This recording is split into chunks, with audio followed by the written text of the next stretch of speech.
Right, it's time to discuss what's going on in the world right now. So, as of the date of recording this, the Queen of England, Queen Elizabeth, the Queen that I have had for my entire life and my parents' entire life, died yesterday.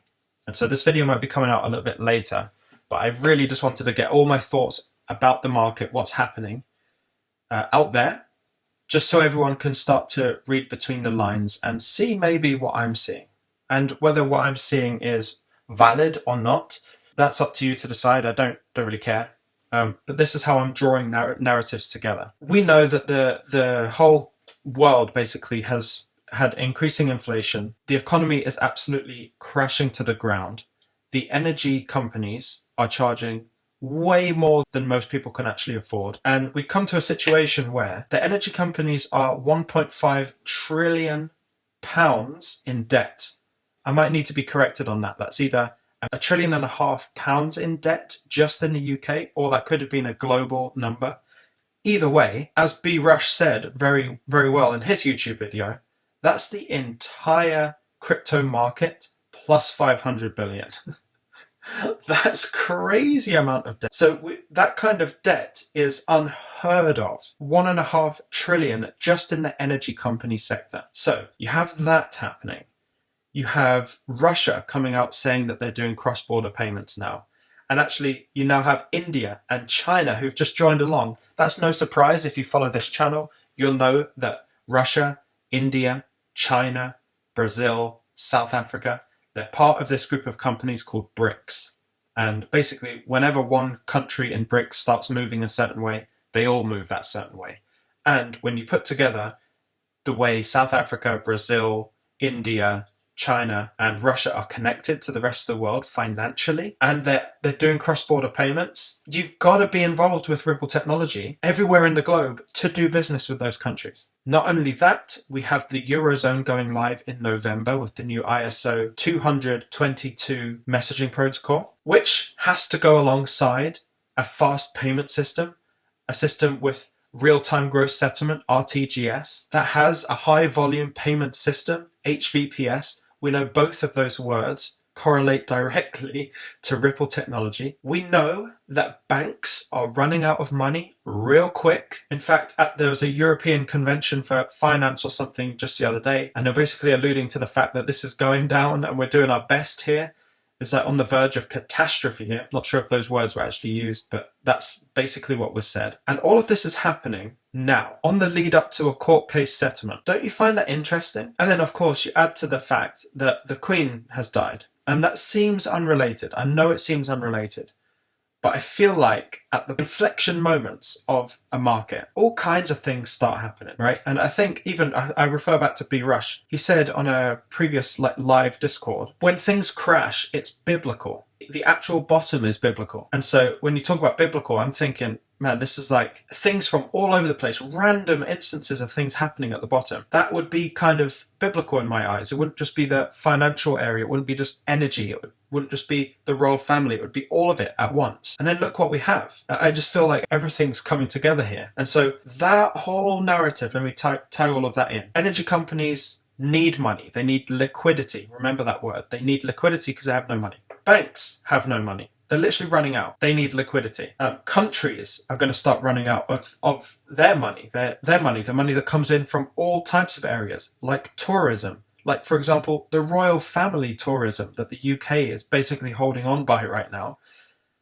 Gone. What do we need? We need liquidity. We need some sort of median currency in between all of it, connecting us to not just within our country, but also around the world, right? We need something that solves that problem because the dollar's done, the pound's done.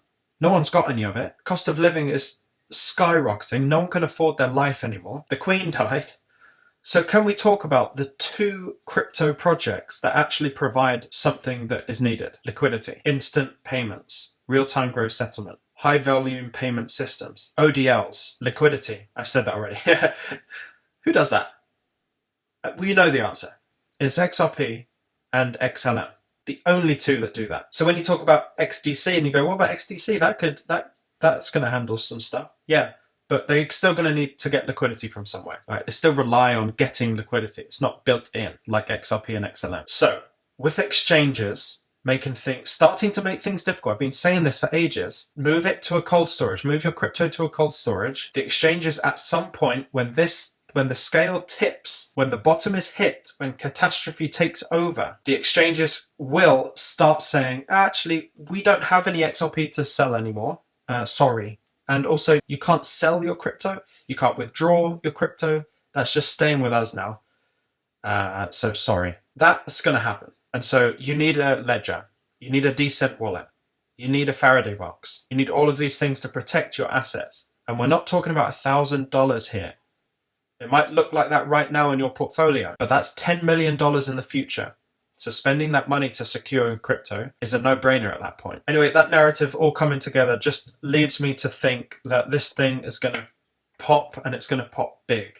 I was of the previous assumption that these pops would be in stages as it kind of rolls out, but understanding the technology further over the last couple of weeks, just realizing that when you press go on a system, on a circuit, I have to say thank you to the HDAO community for the ones who are really technical about knowing how circuits and systems run. This is really, really important as well. You don't just test XRP at 10%, right? So you can't just say, oh, here's XRP system at 10% use case. You actually can't do that. You have to test the circuit and the system at 100%. So that's called full max. You have to test it at full max. So in order for Ripple's technology to actually work, everyone has to be switched on at the same time. What that means is one God spike from 33 cents, which we seem to stick to consistently, to wherever it's going immediately, and then it stays there. And when it's gone up there, 99.99% of people have actually sold already, right? Lost all of their leverage for the future, by the way. We'll get to that in another video. And then the exchanges remove XRP from being able to purchase anywhere online. All of a sudden, you've now got to have 1,000 XRP to even qualify to become an accredited investor to buy XRP. And at $10,000 for XRP, who's going to have 1,000 XRP who's sold? No one.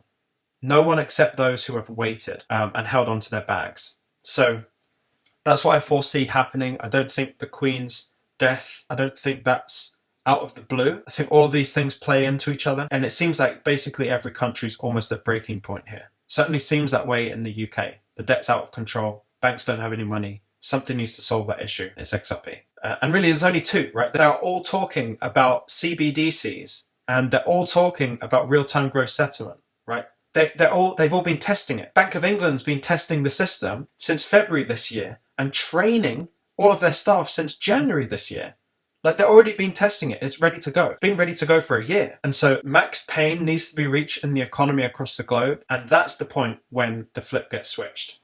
The switch gets flipped. I don't know which way it is. And whether that's the court case in November, among all of these things that are happening in November, whether that gets settled in November and that's what flips it, who knows? Or maybe the economy can hold out until April when the Bank of England go live with 95% of their transactions using this system. So whether we're waiting till October or November or April, something's going to go. We just don't know when. We do know the exchanges are going to get tight. We do know they're going to play up. We do know they're going to limit you from buying crypto, probably limit you from buying XRP. And so there's a range of places that you can buy XRP in the description, especially if you're having a hard time buying some. Links to cold storage is below as well. Pay attention to what's happening, read between the lines, and stay emotionless out there. I'll see you in the next one.